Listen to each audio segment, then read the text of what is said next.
They tried to turn me into a form, a checkbox, a mouth that could not sign its own name, and that is the first moment I understood how far a child can drift from the woman who taught him to stand. My name is Eleanor. I am 81. I live alone in a salt-whipped bungalow where the windows fog in the evenings and the kettle tells time better than any clock. And if you are listening to me now, it is because a day that should have been a small errand turned into a measuring stick for the last half-century of my life. The long stretch from the girl who could do sums in her head faster than a cash register to the widow who learned how to sleep on just one side of the bed so the emptiness wouldn't feel like a canyon. I do not begin this with background, because background is what people put in a frame when they don't want to look at the face, and the face I must look at is mine, under fluorescent lights that hum like gnats, the air too cold for anyone's comfort, and the sudden recognition that the boy I raised to say please and thank you had learned new words that did not include me, words about procedures and guardians and what's best, words that sounded like kindness pressed into the shape of a cage.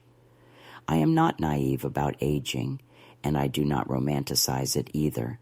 The joints declare their weather, the skin speaks a language of maps, and memory is a cautious librarian who sometimes misfiles a title, then finds it again with a little dust on top. But there is a difference between forgetting a word and being erased, a difference between needing an arm on a staircase and being told you cannot climb your own steps. And while other people might tell you that these differences are minor, I will tell you they are the distance between a life and a life sentence. I have kept books all my days, literal ones with spines that cracked under the weight of reading, and figurative ones inside a brown ledger that still smells faintly of graphite and lilies from the year I tucked a funeral rose inside. And in those pages, I can see the arithmetic of my choices, not heroic, just steady, the way rain saves a garden if you let it fall for years. And perhaps I should tell you briefly how that ledger came to hold more than anyone suspected, not because I was hiding anything, but because I was preserving a space in which I did not need permission to breathe. When my husband Arthur was alive, we were ordinary in the way that makes a town work. He fixed chairs and fences in bad moods, and I ran the school library where children learn to love the silence that only opens when a story begins. And we had a small parcel of wild land left to me by an aunt who believed in blackberries and stubbornness, and we never touched it because we liked saying it existed, a place we could drive to and feel rich without spending a dime. And then after he died, and the house went quiet like a church after the choir leaves, I sold that land to a developer who planted big houses where the deer used to nap, and I put the money away the way you put away fear, carefully and close to your body. And I did not talk about it, because not talking does not always mean shame. Sometimes it means you are protecting a candle from wind. If you are keeping score, you will want to know numbers, but numbers are only meaningful after you understand the story they are counting. So hold a moment with me in the morning light, cinnamon toast, the kettle sighing, the day ahead uncomplicated, and the ring of my landline where my son announced he was taking me to sort everything out because people our age need support. And I told him I had been people our age for only him and me for decades without the benefit of a town hall committee. And he laughed the bright laugh of a man who fears he might be wrong and tries to drown that fear in noise. He is not cruel by design, or maybe he is, and I have been too generous for too long, but I can say that the times he knelt to tie a child's shoe and the times he spoke sharply to a waiter coexist in him like mismatched socks, and which he chooses to wear depends on what door he is walking through, And that morning, he walked through a door marked efficiency, which is the word people borrow when they are uncomfortable with patience. I know you want to ask about how a mother lets a son talk over her, and the answer is, I did not in the small places that matter, not in the marrow where the voice lives. But there are moments when a woman notices she is outnumbered by a tone, by a script everyone seems to have received except her, and rather than fight the air, I watched the air fill with assumptions, and I took a long breath, because I have learned that the most radical thing an old woman can do in a room that wants her to shrink is to stand still and see everything. And I saw it all, the impatience disguised as concern, the performance of urgency, the way strangers look at you when someone narrates your life for you. And I felt the past line up behind me like witnesses who had been waiting for their chance to speak. They would say, those witnesses, that I have paid other people's electric bills and dentist bills quietly, that I have driven to 3 separate soccer fields in one afternoon with a thermos of tea and a paperback folded open on the passenger seat, that I have ironed shirts for interviews and arranged flowers for graves and carried casseroles like apologies you can eat, and that I have also been told to sit in waiting rooms, to be patient, to be reasonable, to be grateful, as if gratitude were a leash and patience a muzzle. And I tell you this not to indict anyone, but to establish the scene of the heart, because what happens to an old woman in public rarely begins in public. It begins at kitchen tables, where she is praised for being low maintenance, where she is thanked for understanding, where she is asked for just one more favor, while her own errands grow small in the shadow of other people's plans. I am not an emergency, I wanted to tell him. I am not a crisis to be managed or a resource to be consolidated. I am a person who knows her own PIN and the names of the birds that visit the fence in late afternoon. And I understand that money makes people suddenly believe they speak a language you do not. But I have spoken that language longer than they imagine, in a register they cannot hear, the register of envelopes annotated in pencil, of interest that compounds like faith, of saying no to the exquisite nonsense sold in glossy catalogs, of choosing sturdy shoes over applause. These are not the habits of a miser. They are the habits of a woman who decided long ago that security was not a feeling anyone could hand her like a coat. It was a structure she would build nail by nail, even if no one ever admired its architecture. And it is this structure they did not account for when they rehearsed their lines about my needs. In that sense, the day was a mercy, because sometimes you require a blister to discover you have been walking in the wrong shoes, and I will not pretend I did not feel the swift heat of indignation rising with the hum of those lights. But indignation is not the point. Clarity is, and clarity arrived as softly as a librarian placing the right book in your hands, a volume titled What You Already Know, chapters on boundaries, on signatures, on the sound a door makes when you close it with kindness.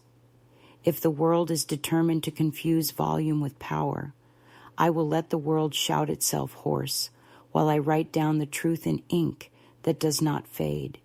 And the truth is that I do not owe anyone the performance of helplessness to make them feel heroic, and I do not owe anyone the spectacle of gratitude for relenting after they tried to take what was not theirs.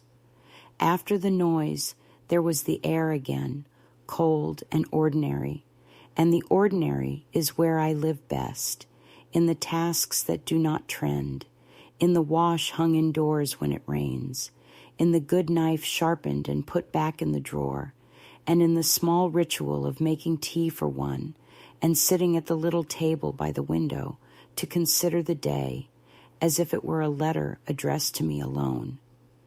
It has taken me a long time to admit that my gentleness was never an invitation to be managed. It was my style of strength, and I do not intend to revise that now, because someone else discovered late that control feels delicious until it sticks in your throat. If you need a picture of me, take this one. An old woman with a neat bun and a navy cardigan Arthur always liked, a ring that has been resized twice because the body tells the truth about time, a handbag older than my grandchildren, and a gaze that does not wander when a person speaks to her. And perhaps I look like someone you could talk over, but I assure you, I am someone you should listen to, because I have learned a lesson I wish I could give to every woman who has been praised for not making trouble, and it is this: you are not trouble, you are the plot. And if they forget that, remind them without raising your voice. Write it down, sign your name clearly, and if they still pretend not to understand, take your quiet and make it a boundary, not a gift.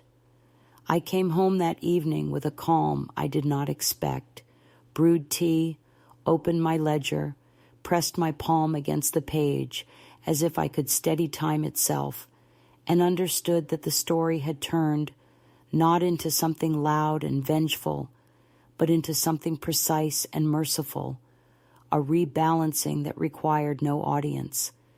And as the kettle clicked and the sky moved from pewter to ink, I found myself speaking out loud to the woman reflected faintly in the window. You did not misplace your life, Ellie. They misplaced their respect, and those are not the same thing.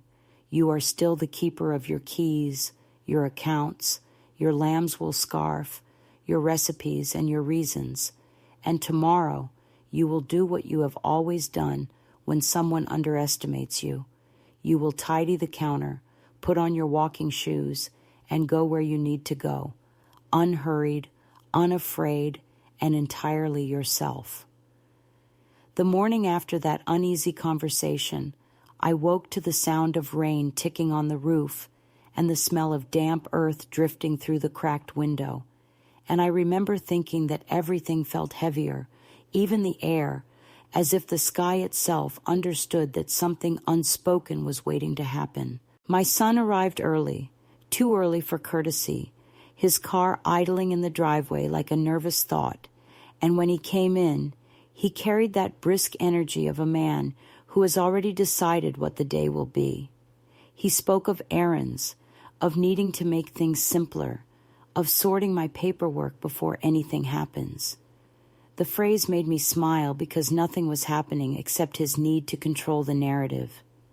Still, I put on my coat. The navy one Arthur once said made me look like a woman who knew where she was going, and followed him to the car. The drive to town was silent, except for the rhythm of windshield wipers and the occasional comment about traffic. When we pulled up to the bank, the world smelled faintly of wet concrete and coffee, and I remember watching people hurry past, each wrapped in their own weather of urgency, and thinking how strange it is that no one ever looks at an older woman unless she is in the way. Inside, the air conditioning carried that sterile chill that only banks and hospitals manage, a kind of clean that feels suspicious.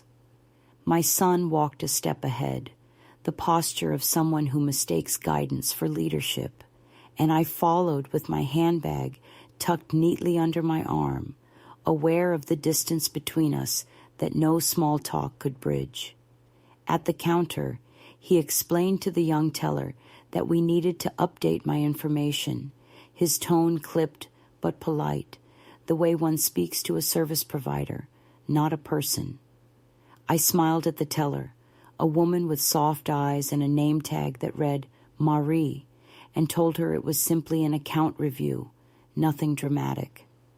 My son interrupted, mentioning that I sometimes get confused, and the words landed between us like dropped cutlery in a quiet room. I didn't correct him. I wanted to see how far he would go. Mari hesitated, her professional smile faltering for just a moment before she excused herself to fetch the manager. My son leaned close and whispered something about efficiency, about making sure things were handled. I nodded as if I hadn't already handled my own life for 8 decades. When the manager appeared, a tall man with kind wrinkles and a cautious expression, my son repeated his concern, framing it as love, as protection. It was an odd performance, watching someone narrate you as though you were a character in their play, and all you can do is sit there and admire their confidence in your supposed fragility. The manager turned to me then, addressing me directly, and asked whether I understood the purpose of the visit. I met his gaze and said, "Of course I do. I'd simply like to see a full printout of my accounts before we make any changes." My son shifted beside me, a flicker of irritation crossing his face, but he said nothing. While we waited for the documents, time seemed to slow. I studied the walls lined with posters about financial literacy and retirement planning, all smiling faces and perfect teeth, and I wondered how many of those models had parents who trusted them too easily. The printer hummed, spitting out pages that landed neatly on the counter, and when the manager handed them to me, his tone had changed slightly, more formal, almost reverent. I took my glasses from my coat pocket and scanned the lines of numbers, each figure a quiet record of choices, of years when I said no to extravagance, of months when I said yes to overtime, of the patience that accrues interest when no one is watching. I turned the first page, and I saw my son's eyes dart toward the balance. He blinked, then again. His mouth opened slightly, as if to ask a question, but no words arrived. I could feel the heat of his embarrassment bloom beside me, and for a moment I pitied him, because humiliation is a fever that burns fast and leaves a scar of shame. He tried to recover, muttering that it must be some sort of error, that perhaps the numbers hadn't been updated. The manager, still polite, confirmed that everything was accurate, that my accounts were in excellent standing, and asked if there was anything else I wished to review. I remember thanking him with genuine warmth, tucking the papers into my handbag, and standing slowly. My son said my name once, twice, quieter each time, and I pretended not to hear. I walked toward the glass doors with a steadiness I hadn't felt in years. The sound of the rain outside had softened to a drizzle, and as it tapped gently against the pavement, I realized I wasn't angry. I was simply finished with explanations. I didn't look back to see if he followed. In the car, the silence between us was vast, but no longer heavy. It was a clean silence, like a field after harvest. He cleared his throat and said something about misunderstanding, about wanting to make sure I was protected. I told him calmly that I had been protecting myself longer than he had been alive. We drove the rest of the way home without another word. When we arrived, I asked him to help me carry in the groceries that had been sitting in the trunk since morning. He hesitated, then complied, setting the bags on the kitchen counter as if the mundane weight of potatoes and bread might anchor us back to normal. I thanked him, meaning it, and told him I needed to rest. He nodded, unsure, and left soon after. Through the window, I watched his car back out of the driveway, brake lights glowing like small red apologies, and when he turned the corner, the air in the house changed. It was mine again.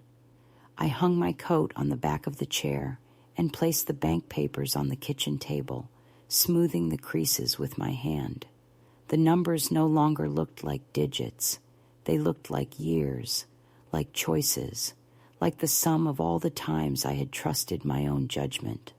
I brewed tea and sat quietly as steam curled upward, and I thought about how often people confuse silence with weakness. Silence is not surrender. Sometimes it is preparation. That day became the hinge on which my old life closed and the new one began. Not in anger, not even in grief, but in recognition. The recognition that love without respect is just habit, that care spoken in the language of control is a debt disguised as devotion.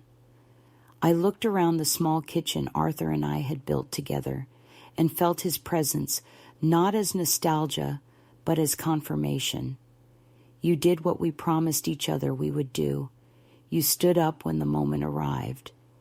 And in that small triumph, in that private reclaiming of self, something in me unlocked. I realized that independence isn't granted by documents or witnessed by signatures. It's proven in the quiet act of refusing to be reduced. When night fell, I turned off the lights and let the dark settle around me like a friend returning home. I wasn't sure what would come next, only that it would begin on my terms, in my own handwriting, and that whatever fear I might feel would have to stand in line behind the certainty that I was still irrevocably myself. The days that followed did not erupt. They accumulated, and that is how a quiet storm works when the people around you prefer the appearance of calm to the truth of the weather. First, there was the phone call that arrived before breakfast with my son's voice wrapped in a careful tone that tried to pass itself off as concern while carrying an undercurrent of impatience. He asked if I had slept, if I had eaten, if I had had any trouble keeping track of things, and the last question was placed as gently as a pin on a cushion, easy to miss until you press your hand down.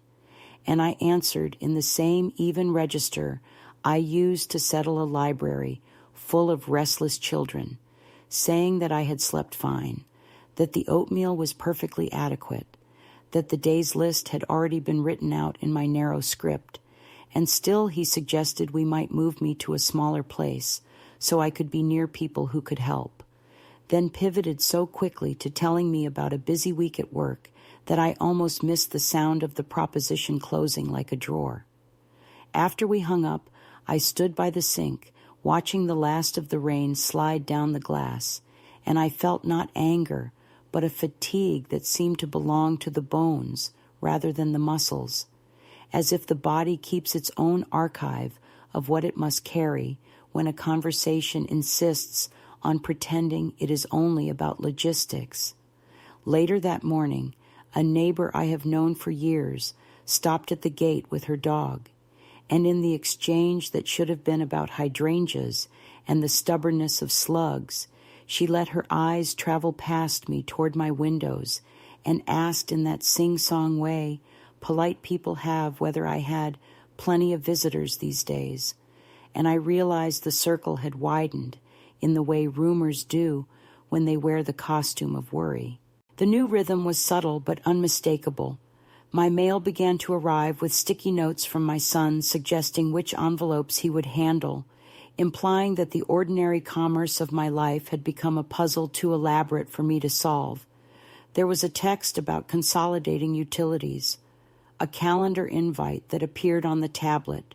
He had insisted I accept last Christmas, labeled wellness check, with my address and the time stamped at an hour I do not welcome strangers. The pharmacy called to confirm a transfer I had not requested, and when I asked who authorized it, the technician paused and said a phrase I would hear again and again. A family member, which sounds innocuous until you understand it can function like a master key held by anyone confident enough to wave it at a lock. And I found myself spending an afternoon on the phone with 3 offices correcting the record with the patience of a woman who once taught children that the alphabet is learned 1 letter at a time, even when your hand aches. In the evenings, I noticed the small thefts of ease, a pair of spare keys no longer where I left them. The folder in the hall cabinet returned, but reversed so that its tab faced the wrong direction. The cookbook with my notes tucked inside shifted an inch on the shelf, as if someone had opened it and tried to memorize what love looks like when it is written in the margins in pencil, and each detail could have been nothing, could have been my own forgetfulness. But when you have kept house long enough, you know the exact tilt of your belongings, the way you know the gait of someone you love, by the sound of their footfall on the walk. And that knowledge is not paranoia, it is literacy. The church called to ask if I would like a visit, which has never been their custom with me. And when I thanked them and declined, the gentle voice on the other end added that sometimes families hope elders will accept a little fellowship. And I confess that word scraped at me, because fellowship is what you choose, not what is arranged on your behalf, like seating at a banquet for which you never received the invitation. Then there was the letter that arrived in a large white envelope with a return address I recognized as a generic legal suite in the downtown district.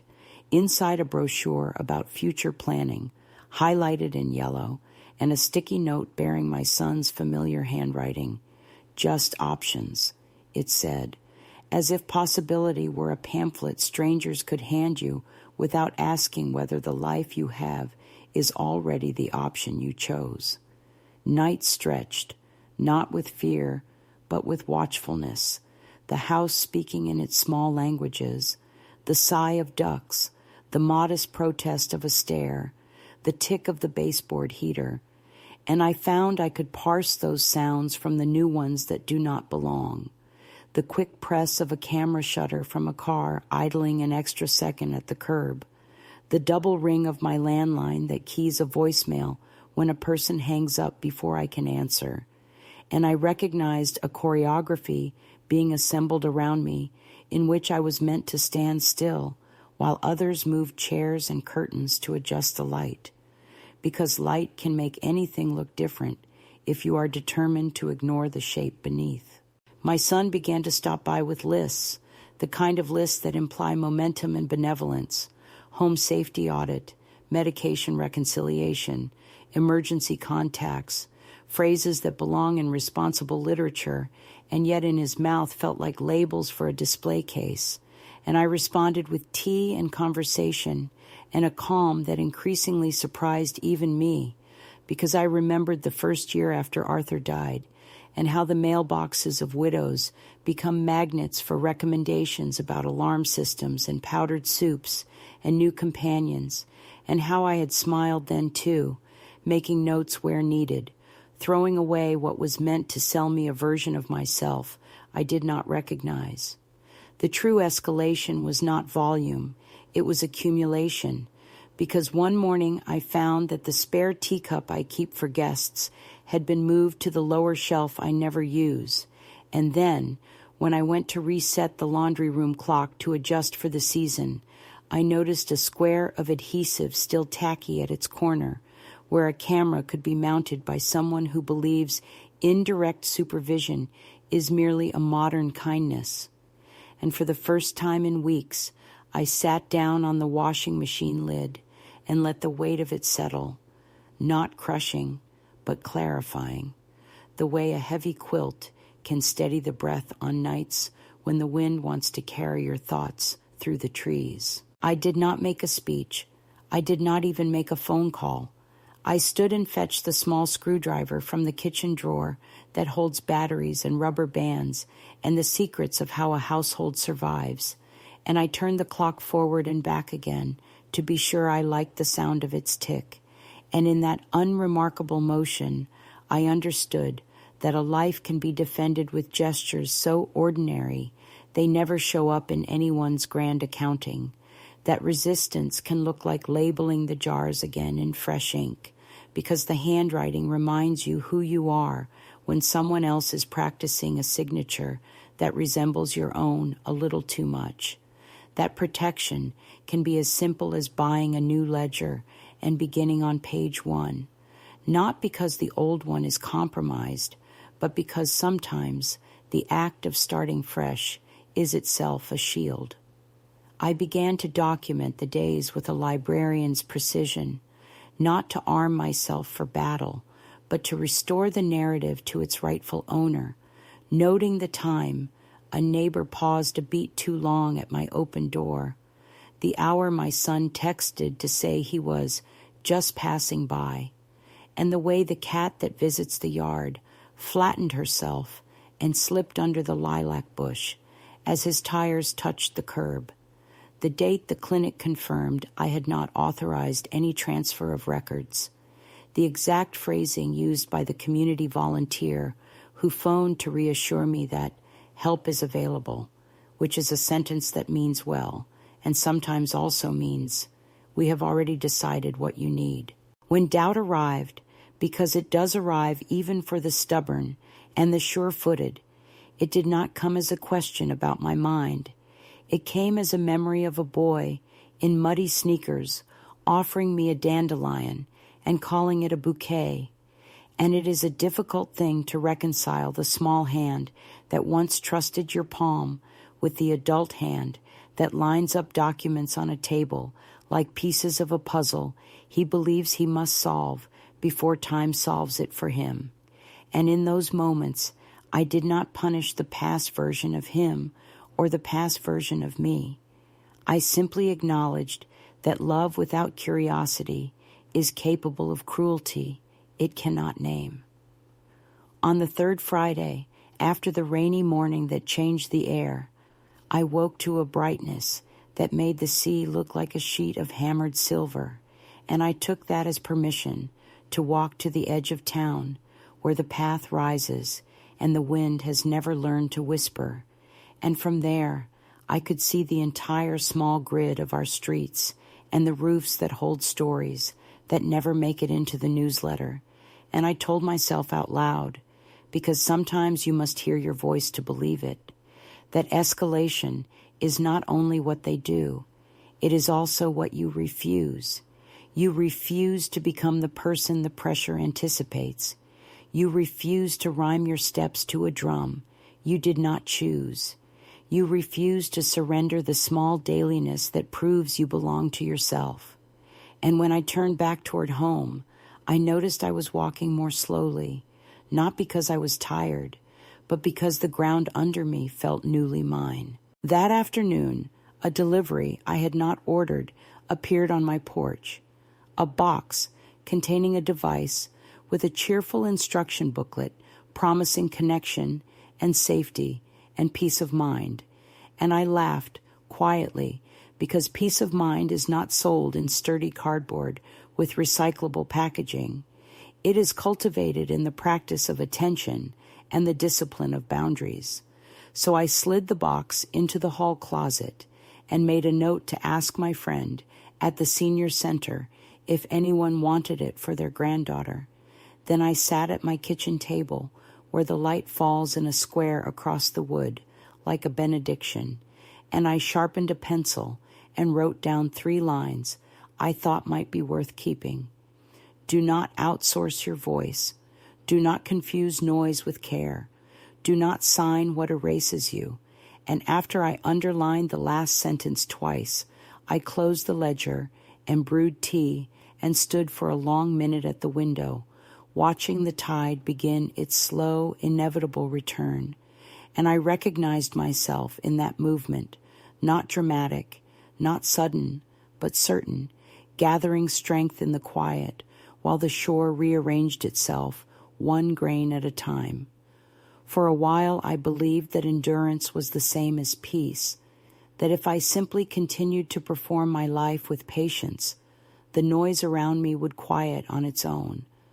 But one afternoon in early spring, the light fell across the kitchen in a way that refused indifference, and I saw the dust motes turning like small planets in the beam, and I understood that waiting is not the same as living.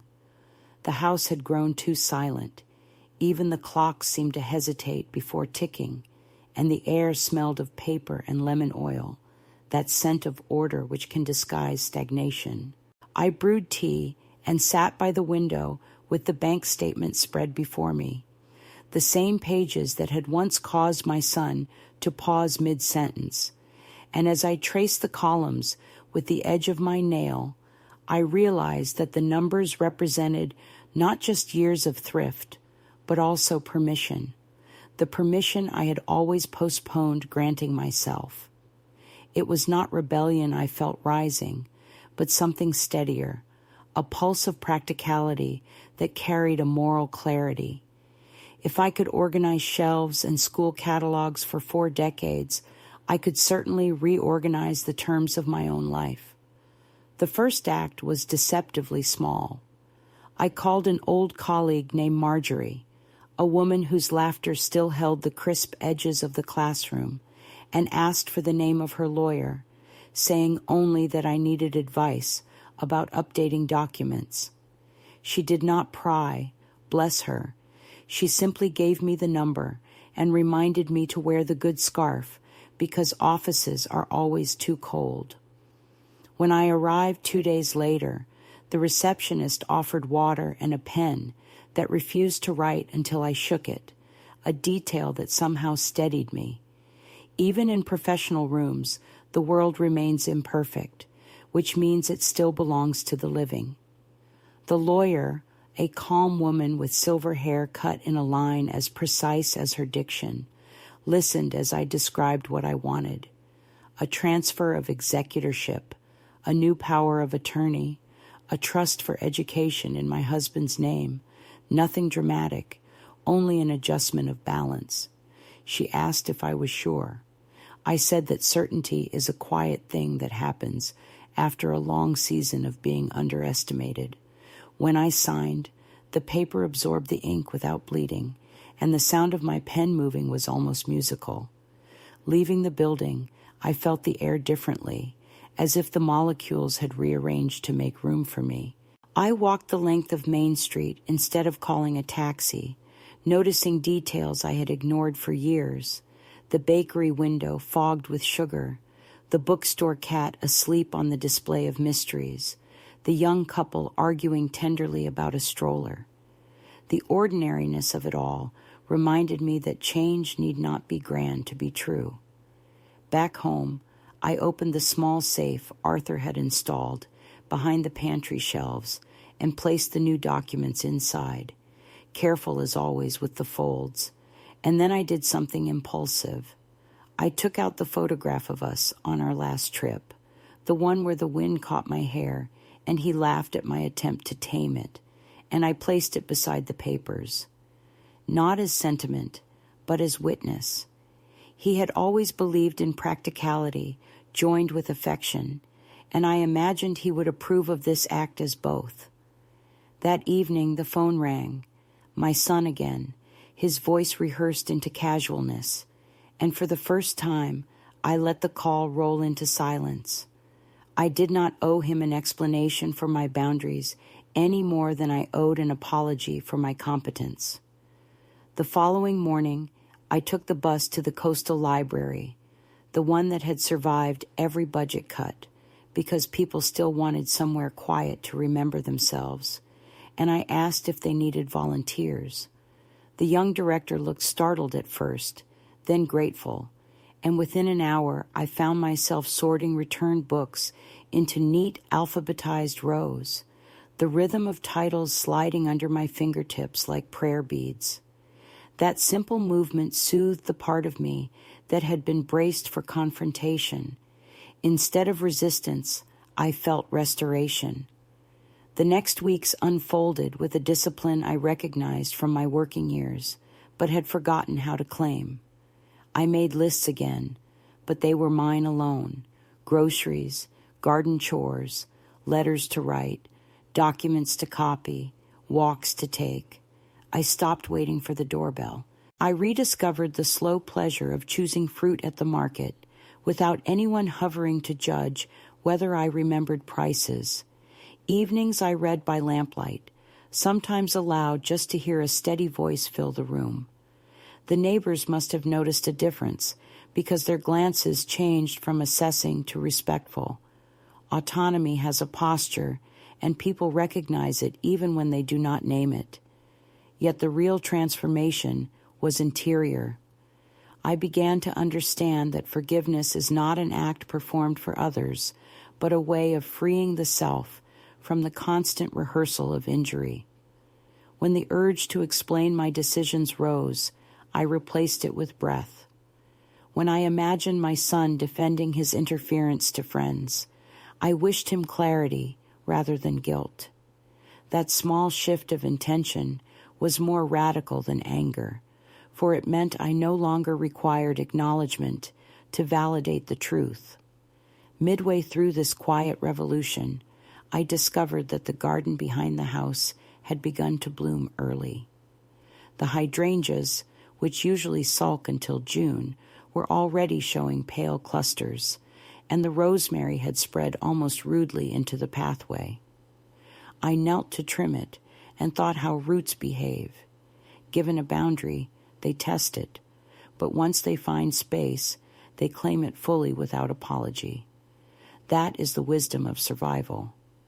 Inside, I brewed a pot of rosemary tea, bitter and fragrant, and decided to write to the education board about establishing a small scholarship in Arthur's name for students who wanted to work in public libraries. The act of drafting the letter filled an afternoon, every phrase a thread weaving past and present into something new. When it was done, I sealed the envelope and addressed it in my careful script, the same hand that had once labeled thousands of spines. And as I pressed the stamp into place, I felt the peculiar blend of calm and defiance that comes when a woman stops asking whether she is allowed. That night, I could not sleep, not from worry, but from energy. I walked through each room, touching the furniture as if greeting old companions, the table that had heard a lifetime of conversations, the chair where Arthur used to read the newspaper, the window latch smooth from years of my turning it open to let in morning air. The world outside was silver with moonlight, and in that hush, I realized I was not lonely. Solitude is not absence, it is territory reclaimed. I made another pot of tea and sat by the open window until dawn began to pale the horizon, and I wrote in my notebook a sentence that surprised me. Today I will live forward. It had been years since I used a phrase so declarative, but the ink insisted. When I finally lay down, the sheets felt cool and newly generous, as though the bed itself approved of my resolve. In the following days, small confirmations arrived. The scholarship letter was acknowledged with gratitude and a promise to discuss details. The lawyer sent copies of the finalized documents. Marjorie telephoned to say she had heard the news from the board and was proud of me. Each response built a subtle scaffolding around the life I was shaping, proof that agency can be both gentle and undeniable. The noise from my son's direction faded.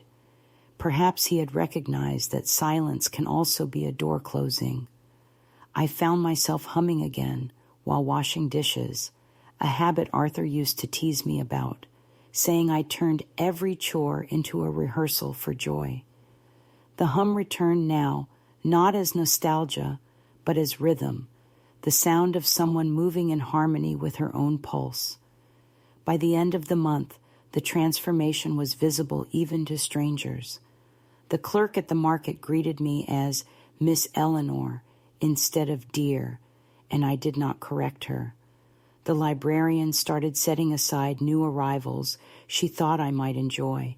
The small gestures of recognition accumulated until one morning I caught my reflection in the window and saw not an old woman maintaining dignity, but a person quietly in motion, a current reclaiming its course after years of diversion. The middle of the story, I realized, is never about spectacle. It is about the moment you stop waiting for rescue and begin to assemble your own map. And standing there in that ordinary kitchen, with the first light turning the steam from my tea into a pale ribbon, I felt that the map had already started to draw itself, one steady line at a time, away from fear and towards something that looked very much like freedom. The calm that followed those weeks was not an ending, but an interlude, the kind of stillness that precedes a second tide, and though I did not yet know it, the tide was already gathering beyond the horizon of my ordinary days. It began with a letter slid through the mail slot one Tuesday morning, a thick envelope whose careful penmanship looked too deliberate to be anonymous, and when I opened it, I found a printed invitation to a family luncheon to reconnect, written in my daughter-in-law's polite, slightly brittle phrasing. There was no mention of tension, no acknowledgement of distance, only the choreography of togetherness. Noon, Sunday, their house, casual attire. I placed the card on the mantel and spent the rest of the morning debating whether civility is an obligation or a habit that outlives its usefulness. By Saturday, I decided that attending might serve as a quiet experiment in boundaries, a way to test whether silence could coexist with self-respect. The drive there was pleasant enough, the road framed by early summer trees, already heavy with leaves, and the air held that luminous warmth that makes the world look briefly forgiving. When I arrived, the house seemed smaller than I remembered, though perhaps it was the accumulation of tension that shrank it.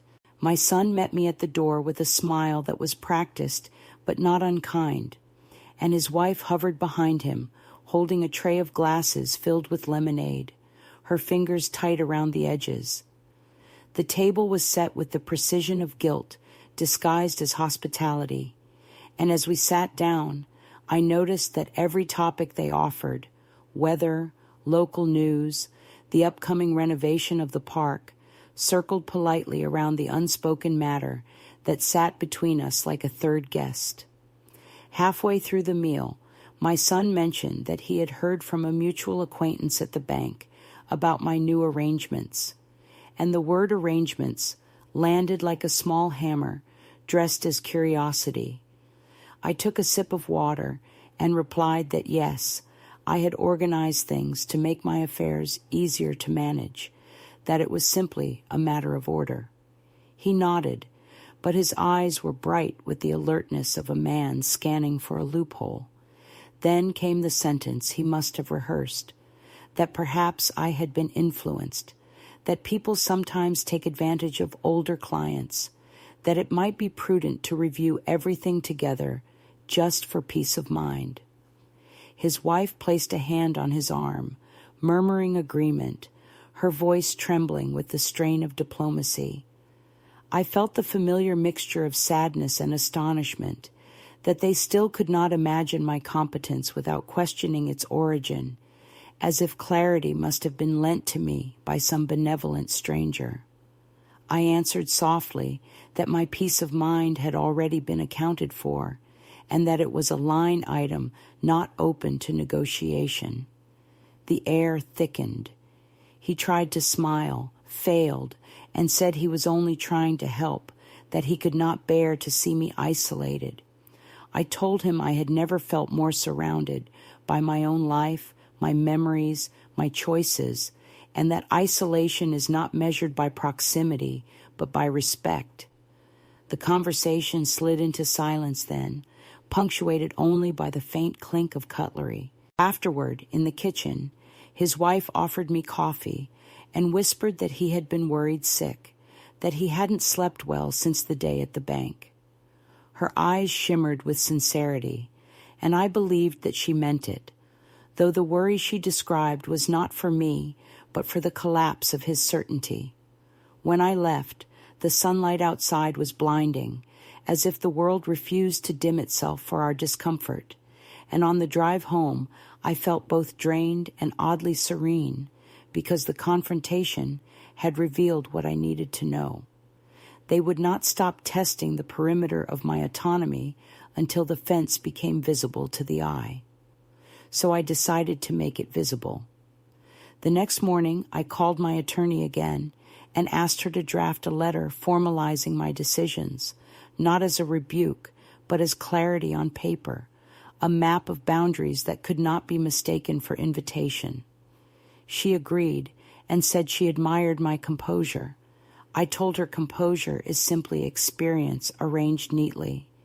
While she prepared the documents, I went about my routines, watering the plants, polishing the silver, tending to the minutiae that make a day whole.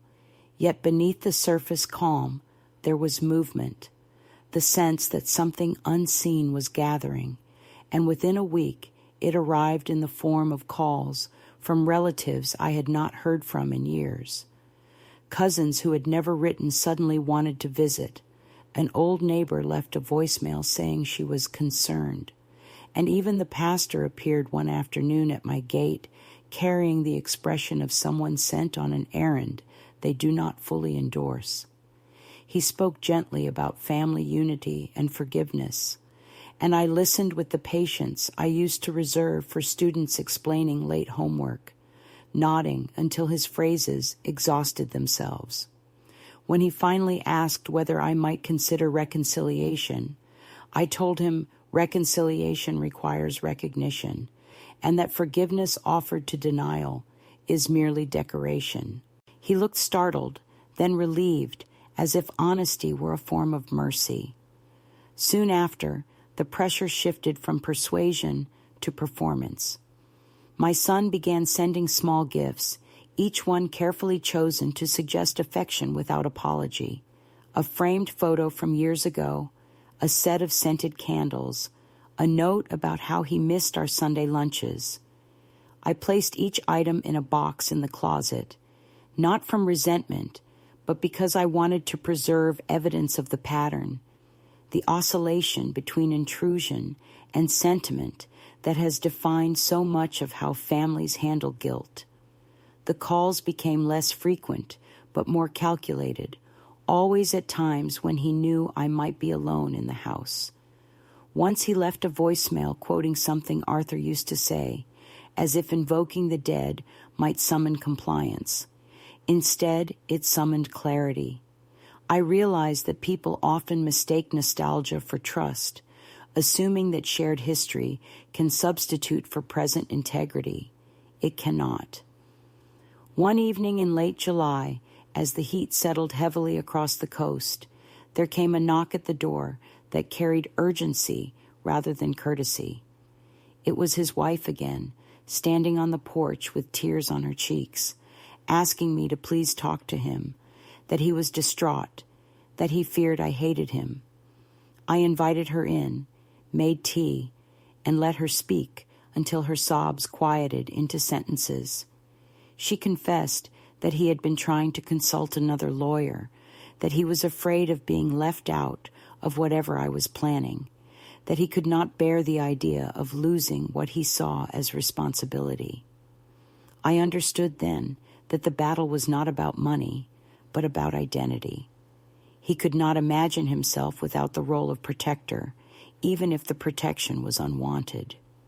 I told her gently that love which refuses to evolve becomes a form of control, and that sometimes the most merciful thing we can do for those we love is to let them feel the weight of their own mistakes without cushioning it. She looked at me with something like admiration and fear mixed together, thanked me, and left. The night that followed was long and windless, the kind of night where the sea seems to hold its breath. The next day, I finalized the scholarship fund, transferring the initial amount and signing the necessary forms. As I wrote the check, I imagined Arthur's steady hand beside mine, and I felt a surge of quiet triumph. This, I thought, is what legacy truly means, not inheritance, but continuation. The lawyer called later to confirm that all documents had been filed, and I thanked her, then sat at my desk for a long while, watching the sunlight move across the floor. When the phone rang again, I knew without looking that it would be my son. His voice was calm, almost too calm, and he said he had received a copy of the letter from my attorney. There was a pause, then a sigh, and then words that landed softly, but carried the density of sorrow. I guess you don't need me anymore. I told him that needing and loving are not synonyms, that I loved him always, but that love without respect cannot thrive. He was silent for a long time, before saying goodbye. In the weeks that followed, the quiet in the house deepened, but did not feel empty. The garden grew wild in places, the rosemary climbing the fence as if determined to prove resilience contagious, and I let it, enjoying the disorder as a kind of freedom. Occasionally, I heard gossip drifting through the neighborhood, speculation about my decisions, whispers about independence taken too far, but such noise barely grazed me. The real sound that mattered was the steady beat of my own routine, the ritual of writing each morning, of walking to the pier in the late afternoon to watch the gulls wheel over the water, of returning home to the soft click of the kettle. Yet even in this equilibrium, another test approached, as if life wanted to confirm that my peace was earned, not borrowed. It arrived in the form of an official-looking envelope one Friday, bearing my son's name in the sender line. Inside, a brief letter written in the stiff tone of someone hiding behind formality. He was concerned about my well-being. He was considering petitioning for joint management of my affairs for my protection. I read it twice, not with shock, but with a kind of resigned wonder. The pattern had completed itself. What began as suggestion had matured into intention. I folded the paper carefully, placed it in a file, and then, without hesitation, wrote a reply. My letter was brief but unmistakable. I thanked him for his concern, reminded him that I was in full possession of my faculties, and informed him that any further correspondence on legal matters must go through my attorney. I mailed it the same afternoon, walking to the post office with a steadiness that felt almost ceremonial. On the way back, I stopped at the florist and bought a small bouquet of white tulips, their simplicity mirroring the kind of clarity I had chosen. That night, I slept deeply, dreaming not of confrontation, but of motion, of a train pulling out of a station, of landscapes passing smoothly, of windows open to wind. When I woke, the dream lingered like a promise. I realized that the second escalation, unlike the first, did not erode me, it refined me. Every attempt to undermine my independence had only strengthened my comprehension of it, and so I began to plan something for myself alone, something that would mark the quiet completion of this chapter, a journey I had postponed for decades. I visited a travel office the following week and booked passage on a cruise to the southern continent, a voyage Arthur and I once imagined but never made. When I signed the final form, the agent looked at me with surprise and said it was rare for someone to embark alone. I smiled and told her solitude is not absence, but readiness. On the day the tickets arrived, I placed them beside the ledger that had once contained only numbers and now held evidence of transformation. The house felt lighter, as if every corner exhaled relief. I brewed tea and stepped out onto the porch, the evening air cool against my skin, the sky painted with the faint coral of sunset, and I thought of how escalation is often mistaken for crisis, when it is merely the world insisting that you prove what you already know. I had proven it, not through defiance, but through endurance shaped into decision. The tide had come and gone, and I remained, a woman unbroken, holding her own horizon in both hands. The morning of my departure arrived with the kind of stillness that precedes transformation, that thin breath of air before dawn when the world seems undecided about which direction to turn. I woke before the alarm, not from anxiety, but from a peculiar awareness, as if every cell in my body had been waiting for this precise hour to confirm that all the preceding months had not been rehearsal, but preparation. The suitcase stood by the door, modest and sufficient, a soft blue case that had traveled only once before on a short trip decades ago, and I found myself smoothing the fabric with my palm, the way one reassures a child before a journey. The house was orderly. The dishes were washed, the plants watered, the letters stacked neatly for mailing.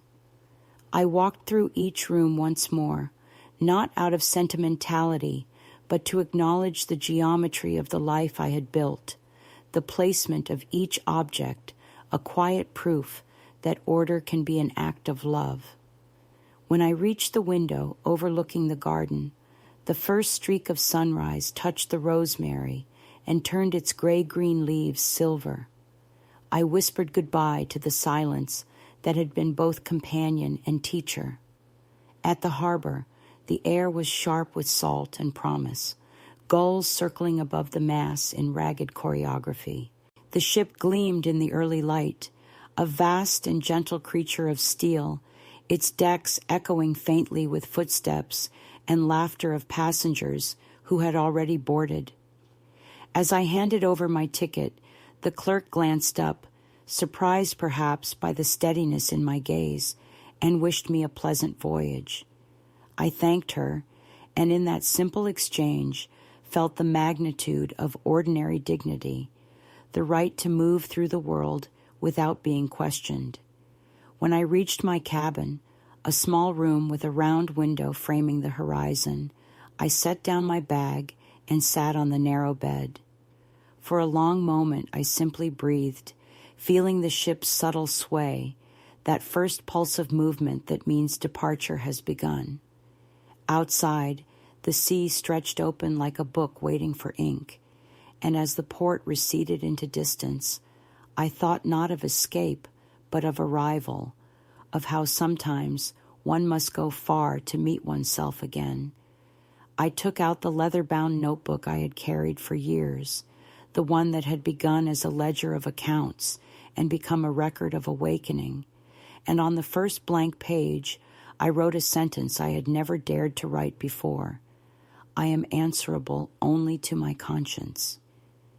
The words sat there, calm and absolute. Around me, voices rose and fell in conversation, the hum of life in transit, and I felt my solitude expand into something generous. I walked to the deck and leaned against the railing, the wind pressing against my face with the freshness of renewal. That evening, as the sun dissolved into a horizon that looked like liquid gold, I received a message through the ship's communication desk, a short note forwarded from my attorney. It said that my son had withdrawn his inquiry, that no further action would be pursued. I read it twice, not for confirmation, but for comprehension, and then folded it neatly into the back of my notebook. There was no triumph in me, only relief, and a deep, clean silence that filled the space where worry had once nested. I watched the sea until it darkened, waves rolling like measured breathing, and realized that freedom is not a noise. It is the absence of justification. Days passed in rhythm with the water. Mornings I joined the others for coffee on deck. Afternoons I read in the small library where sunlight moved across the shelves like a tide. People spoke to me kindly, curious about my travels, and I offered small truths, that I had worked with books all my life, that I was going south to see the ice before it melted entirely. I did not speak of the storm behind me. Some nights I wrote long letters I never intended to send, to Arthur, to my younger self, to the women I had met who mistook silence for surrender. In those letters I told them what I had learned, that endurance without self-definition becomes erasure, that gentleness without boundary turns to permission for harm, and that love, real love, must always coexist with respect, or it ceases to deserve its name.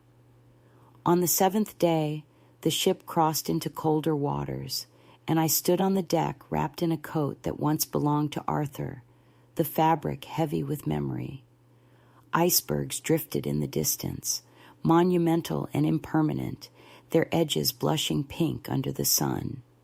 I felt an emotion that defied naming, something between awe and gratitude and grief, and it struck me that the journey had become both destination and metaphor. The cold air stung my face, but instead of retreating, I stayed, breathing it in as if to memorize the sensation. I thought of my son then, not with anger, but with an understanding that felt almost maternal again, the awareness that each of us is shaped by fear in proportion to what we cannot control. He had feared my autonomy because it reminded him of his own fragility. I wished him peace, even if it meant distance. That night, the captain hosted a small gathering for passengers, and I found myself seated beside a woman my age who was traveling alone after losing her partner. We spoke quietly about the sea, about time, about the small rebellions that keep a person alive inside. At one point, she said, "It's strange, isn't it, how the world assumes we are finished just because we've stopped being watched." I smiled and replied that invisibility can be a shield, that sometimes you must vanish from their expectations to become visible to yourself again. She nodded, and we clinked our glasses, two women saluting the unadvertised freedom of age. Later, in my cabin, I opened the window slightly to hear the water and wrote again in my notebook. I described the color of the ice, the rhythm of the waves, but beneath the description was another kind of record, the inventory of everything I had reclaimed, my time, my voice, my calm, my right to be unhurried in thought. I realized then that the climax of my story was not the confrontation, nor the legal clarity, but this quiet moment of authorship. To write one's own account after years of being narrated by others, that is the ultimate act of reclamation. I turned off the light, letting the glow from the moon guide the rest of my sentence, and I fell asleep, feeling not victorious, but complete. When I awoke, the ship was gliding through a field of light so pure it seemed to come from beneath the water. The loudspeaker announced that we had reached the southernmost point of the voyage. Passengers gathered on deck, their breath visible in the cold, pointing and murmuring, but I stayed back a little, letting them form a human silhouette against the brightness. In that instant, I felt Arthur's presence beside me, not as ghost or memory, but as continuity, as if everything I had done since his death had been a conversation carried across years. I whispered into the wind. I kept the promise. I lived. The words vanished into the air, yet I felt them return as warmth in my chest. By the time the ship turned northward again, the decision was complete. I would not return to the same house unchanged. I would keep the walls and the garden, yes, but I would alter the rhythm of my days, open the doors to new company, perhaps teach again, even if only once a week. The world still needed librarians of the human heart, people who remember how to preserve meaning in fragile containers. As I closed the notebook and looked out at the horizon, I realized that what began as defense had become creation. The voyage was never about escape. It was the full stop at the end of a long, misused sentence, the moment when I reclaimed punctuation for my own story. And so, while the ship moved steadily through the blue expanse, I sat with my hands resting on the rail and let the wind braid through my hair, thinking of how all endings are merely clarities reached at last, and how liberation, when it comes, is not a shout, but a deep, sustained breath that fills the lungs with the certainty of being one's own. When I returned home, the air of the coast had changed. The wind felt warmer, and the sea that once sounded like worry now hummed with a quieter rhythm, as if it too had exhaled. The house waited as houses do, patient and impartial, its walls holding the memory of absence without judgment. I set down my suitcase, and for the first time in years, I did not rush to unpack, because there was no longer any urgency to prove I belonged anywhere. I walked through the rooms as though through a museum of my own endurance, touching the furniture that had kept its faith in me, the teapot on the stove still polished to a faint shine, the books that had remained loyal witnesses to every silence I had survived. Outside, the rosemary had grown wild, soft green spears reaching higher than before, and I let it be, unwilling to prune what had thrived in my absence. That first evening, I brewed a pot of tea and carried it to the porch, where the sky was deepening into violet, and I sat listening to the small sounds of the world, waves far off, a bicycle on the road, the creak of wood as it cooled. There was no drama left to untangle, no argument waiting to be revisited, only a calm comprehension of what had been necessary and what no longer was. The letters began to arrive slowly, not in waves, but in tentative drops of human intention. One from the Education Board confirming that the first student had received the scholarship and had written a note of thanks. One from the lawyer closing the final formalities of my estate, precise and unadorned. And weeks later, one from my son. It was brief, almost painfully so, and written in a hand that had once been confident, but now hesitated at the edges. He wrote that he had been thinking about everything, that he hoped I was well, that he had finally understood something he could not name, but wanted to acknowledge. There was no apology, yet there was no defense either, and perhaps that was the most honest version of peace we could ever reach. I read it twice, folded it carefully, and placed it between the pages of my notebook, not as closure, but as evidence of motion. Forgiveness, I realized, does not require proclamation. It happens quietly, like the mending of fabric under steady hands. In the months that followed, I lived lightly. The days were long and luminous, and I filled them with ordinary miracles. I joined a small reading group at the library, where I found myself surrounded by women who spoke softly but thought fiercely, each of us carrying invisible histories that flickered beneath our laughter. I taught a few of them how to preserve old photographs, how to label them with dates so memory could have a map. Sometimes, after our meetings, we would walk to the cafe by the sea, and I would listen to their stories, their daughters, their quiet griefs, their small victories, and I would think of how universes are born from such exchanges, how women build constellations out of endurance. One afternoon, a younger woman in the group, perhaps in her 40s, asked how I had managed to remain so calm when others might have shouted or fled. I told her that calm is not the absence of fire. It is the decision to let the fire make light instead of smoke. She smiled in that uncertain way of someone receiving a sentence they will only understand later, and I recognized myself in her, at an earlier age, waiting for permission to trust her own authority.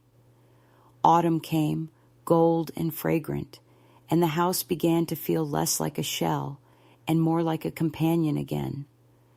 I painted the front door a soft green, the color of the sea when the morning fog lifts, and neighbors stopped to comment that it looked welcoming.